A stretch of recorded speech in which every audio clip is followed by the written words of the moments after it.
This isn't just a story about fraud.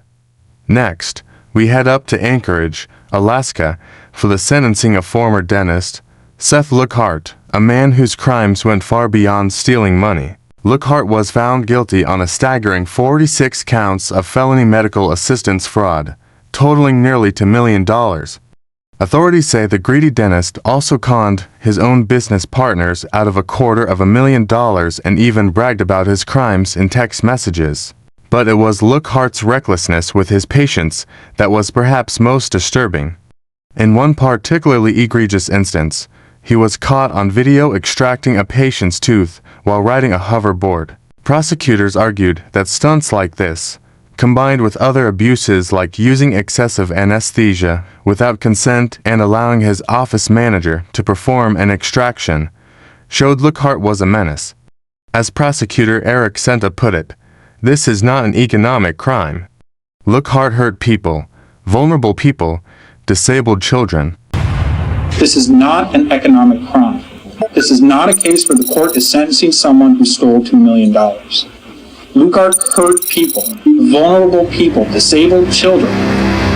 In addition to his hoverboard antics, Lookhart often used needless or excessive anesthesia without patient consent, and even allowed his office manager to perform a tooth extraction. With so much evidence against him, his attorney practically throws himself at the mercy of the court. He's lost a business, there are civil suits, there's been negative publicity, and the likely loss of his license, which is pending. Facing a maximum of 20 years in prison, Lookhart turns to Judge Michael Wolverton and makes a stunning request. I know I would be my best self, and in turn, able to serve my family and the community best, if I were granted the privilege and the hope of a renewed lease on life, practicing dentistry and living among those that I love. The judge wasn't buying it and gave Lookhart a piece of his mind. He darn near killed some people, and not just once and not just twice.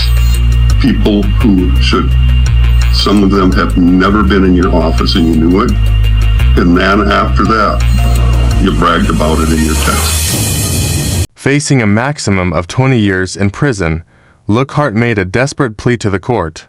"I know I would be my best self if I were granted the privilege and the hope of a renewed lease on life, practicing dentistry and living among those that I love."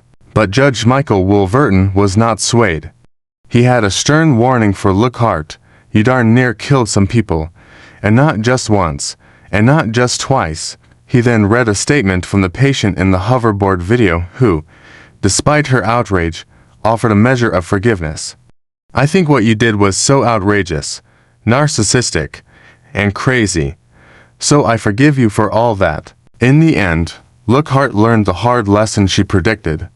He was sentenced to 20 years in prison, with 8 suspended, and 10 years of probation, during which he will be unable to practice dentistry.